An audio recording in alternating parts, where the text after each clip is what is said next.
Hello my dear student, welcome to K Chauhan vision. आज हम objective type questions करेंगे और ये क्वेश्चंस मैंने लिए हैं lesson metal and non metal में से। तो फर्स्ट क्वेश्चन जो है इस लेसन में से तो वो है सामान्य अवस्था में द्रव अवस्था में पाई जाने वाली अधातु का नाम बताना है। Right the name of a non metal which found in liquid state at room temperature. तो हम अक्सर पढ़ते हैं कि जो हम उसका नाम पूछते हैं, धातु का नाम पूछते हैं अक्सर, ठीक है। तो इस क्वेश्चन में अधातु का नाम पूछा हुआ है। अधातु बताओ, ये जो द्रव अवस्था में पाई जाती है तो वो है ब्रोमीन।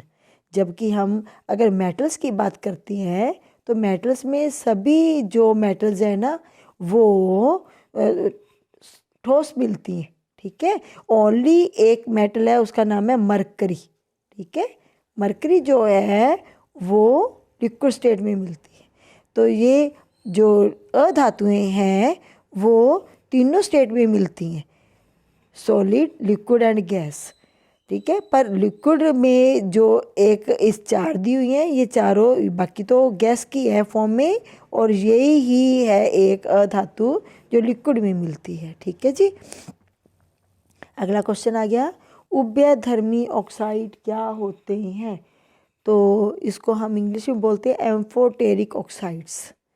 तो एम्फोटेरिक ऑक्साइड्स क्या होते हैं? पहले तो हमें ये पता होना चाहिए। एक तो हमने पढ़ा था जो धातुएं होती हैं वो ऑक्सीजन के साथ क्रिया करती हैं तो क्षारीय ऑक्साइड बनाती हैं, और जो अधातुएं होती हैं वो ऑक्सीजन के साथ क्रिया करके वो अम्लीय ऑक्साइड बनाती हैं, ठीक है। पर कुछ धातुएं ऐसी होती हैं जो अम्लीय भी क्षार बना सकती हैं और क्षारीय ऑक्साइड भी बनाती हैं। तो जैसे इसका उदाहरण मैं देती हूँ एल्युमिनियम, ठीक है, या जिंक। ये है तो मेटल ही है ना, धातुएं। तो ये अम्लीय व्यवहार भी दिखाती हैं ऑक्साइड का और क्षारीय व्यवहार भी दर्शाती हैं, ठीक है। तो उभयधर्मी ऑक्साइड्स क्या होते हैं? The metal those metals. उभयधर्मी ऑक्साइड की डेफिनेशन अगर हमने देनी हो तो हम ये कहेंगे कि those metal oxides which can react with acids as well as bases are known as amphoteric oxide, ठीक है। जिंक हो गया, जैसे एल्युमिनियम हो गया, ये दोनों ही अम्लीय ऑक्साइड भी बनाते हैं और क्षारीय ऑक्साइड भी बनाते हैं, ठीक है। तो इसको हम उभयधर्मी ऑक्साइड कहते हैं। तो अब कौन सा, ये तो क्षारीय बनाएगा, ये भी क्षारीय बनाएगा, ये भी क्षारीय बनाएगा, तो यही बचेगा ना, ये जो है दोनों प्रकार के ऑक्साइड बनाएगा। उसके बाद अगला क्वेश्चन आ गया, धातुओं को पीट कर पतली चदरों में बदला जा सकता है या पतली चदरें बनाई जा सकती हैं, इस गुण धर्म को क्या कहते हैं? तो धातुओं का वो गुण धर्म जिसके द्वारा हम उनको पीट कर पतली चदरें बना सकते हैं उसको हम आघातवर्धता कहते हैं। तो ये सभी गुण धातुओं के बताए हुए हैं। धातुएं जो होती हैं वो चमक होती है, उनमें धात्विक चमक होती है, ठीक है, मेटेलिक लस्टर पाई जाती है। धातुएं जो होती हैं वो तन्यता वाला गुण दर्शाती हैं, डक्टिलिटी दिखाती हैं, और धातुएं जो होती हैं वो हार्ड होती हैं। क्या आप मेरे को एक ऐसी धातु का नाम बता सकते हो जो बहुत सॉफ्ट हो? तो सोडियम जो है वो बहुत ही सॉफ्ट धातु है। सोडियम पोटेशियम दोनों सॉफ्ट धातु हैं, लिथियम भी। और आघातवर्धता इसका आंसर आएगा। धातुओं को पीट कर पतली चदरें बनाना, उस गुण को हम क्या कहते हैं? आघातवर्धता। तो उभयधर्मी ऑक्साइड कौन सा था? Zinc oxide. तो एक अधातु का नाम जो लिक्विड स्टेट में मिल रही थी, जो गिवन ऑप्शन थी हमारे पास, तो उसमें थी ब्रोमीन, ठीक है। बाकी ये सभी क्लोरीन, फ्लोरीन और आयोडीन, ये सभी जो है लिक्विड उसमें गैसेस फॉर्म में पाई जाती हैं, ठीक है। अब हम देखते हैं रिएक्टिविटी सीरीज। तो अगर हम ये थोड़ा पता है तो अगले जो ऑब्जेक्टिव टाइप क्वेश्चन है वो आसानी से हो जाएंगे। तो रिएक्टिविटी सीरीज में हम देख रहे हैं कि पोटेशियम जो है वो सबसे हाईली रिएक्टिव मेटल है। फिर सोडियम उससे कम, कैल्शियम उससे कम, मैग्नीशियम उससे भी कम है। Aluminium, zinc, iron, lead, hydrogen भी आ गया। हाइड्रोजन एक ही अधातु है जो रिएक्टिविटी सीरीज में जिसको लिया गया है। बाकी सभी ये मेटल्स है, ये सभी मेटल्स है, ठीक है। और इसके नीचे वाले भी सभी मेटल्स हैं, ठीक है। तो ये सभी मेटल्स हैं। और गोल्ड जो है, गोल्ड तो बिल्कुल ही किसी से क्रिया करता ही नहीं है, गोल्ड बिल्कुल ही नहीं करता। सिल्वर फिर भी हवा से थोड़ी बहुत क्रिया इसकी होती है, मरकरी की भी थोड़ी बहुत क्रिया होती है, पर यहाँ तक तो ये क्रिया इनकी होती है। इसके बाद ये वाला तो बिल्कुल ही क्रिया नहीं करने वाले। तो ये थी रिएक्टिविटी सीरीज।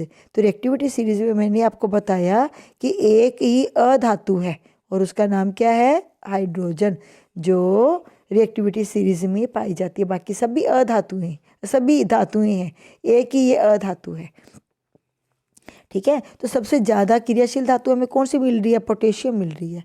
उससे कम सोडियम, उससे कम कैल्शियम, और कैल्शियम से भी कम मैग्नीशियम, ठीक है। तो अब हम इसके क्वेश्चंस करते हैं अगले। तो रिएक्टिविटी सीरीज से ही रिलेटेड क्वेश्चंस हैं। सक्रियता श्रेणी में सबसे अधिक अभिक्रियाशील धातु कौन सी है। सबसे ज़्यादा अभिक्रियाशील तो पोटेशियम ही थी ना, ये तो बिल्कुल ही नहीं क्रिया करती, ठीक है। तो पोटेशियम सबसे ज़्यादा अभिक्रियाशील धातु है। तो कैसे पता लगा था मेरे को पता लगा था इस टेबल से। तो सबसे ज़्यादा पूछा है तो ये हमें एग्जाम्पल दिए हुए थे। एक तो पोटेशियम का दिया था, एक सोडियम का दिया था, मैग्नीशियम का दिया था, कैल्शियम का दिया था। इनमें से देखा जाए तो ये सोडियम ही सबसे ज़्यादा क्रियाशील धातु है, ठीक है। तो ये हमारा क्वेश्चन हो गया, सक्रियता श्रेणी में सबसे अधिक अभिक्रियाशील धातु कौन सी है। तो आपका आंसर क्या आएगा, पोटेशियम। अब ये अभिक्रिया को देखते हैं हम। Fe2O3, मैंने पहले जो एक क्वेश्चन पिछले लेसन में कराया था तो उसमें बताया था Fe2O3 और साथ में वाटर मॉलिक्यूल लिए थे मैंने। हमें इसकी गिनती नहीं पता थे, एक्स वाटर मॉलिक्यूल, तो ये था हमारा जंग का फार्मूला, ठीक है। तो आज थोड़ा क्वेश्चन चेंज होके आया हुआ है और क्वेश्चन है कि Fe2O3 और एल्युमिनियम रिएक्शन करें। ये तो रिएक्टेंट है ना, ये दोनों रिएक्टेंट हो गए, ये दोनों। तो अब रिएक्टेंट जब आपस में रिएक्शन करते हैं तो आयरन और एल्युमिनियम ऑक्साइड और ऊष्मा निकलती है। इस अभिक्रिया को हम क्या नाम देते हैं, तो ये इसका नाम है थर्माइट रिएक्शन। तो थर्माइट रिएक्शन कौन सी होती है कि वो रिएक्शन, ठीक है, जिसमें बहुत सारा जो है ना ऊष्मा निकलती है, हीट निकलती है। when ferric oxide is heated with aluminium powder,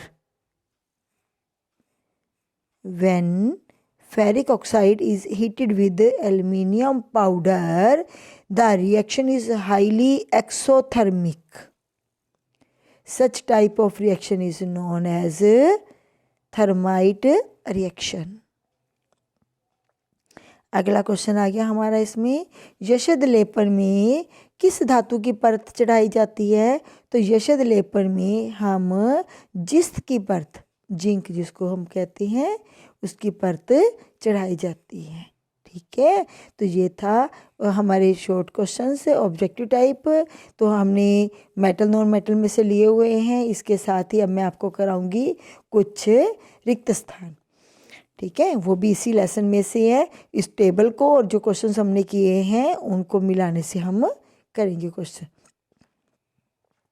तो पहले अपघटन अभिक्रिया को हम किसके विपरीत कहेंगे, संयोजन अभिक्रिया के विपरीत कहेंगे। अम्ल और क्षार की निश्चित मात्रा जब मिलाई जाती है तो क्या बनता है, लवण और पानी बनते हैं। और ऑक्सीजन का समावेश, ठीक है, जब ऑक्सीजन जुड़ती है तो उसको कहते हैं ऑक्सीकरण, और जब ऑक्सीजन हटती है तो उसको कहते हैं अपचयन। तो ऑक्सीजन का समावेश ऑक्सीकरण कहलाता है, ऑक्सीजन का हटना अपचयन कहलाता है। और वह अभिक्रिया जिसमें ऊष्मा का उत्सर्जन होता है उसको एक्सोथर्मिक या ऊष्माक्षेपी अभिक्रिया कहते हैं। वो अभिक्रिया जिसमें ऊष्मा का अवशोषण होता है उसको हम ऊष्माशोषी अभिक्रिया कहते हैं। अब ऑक्सीकरण और अपचयन एक दूसरे की क्या है, पूरक अभिक्रियाएं हैं। तो ये था हमारा मेटल नॉन मेटल से लिया गया क्वेश्चंस, और मुझे उम्मीद है आपको पसंद आए होंगे क्वेश्चंस। छोटे छोटे क्वेश्चंस थे और आप इसको ध्यान से कर सकते हो। Thanks for watching this video. Thank you.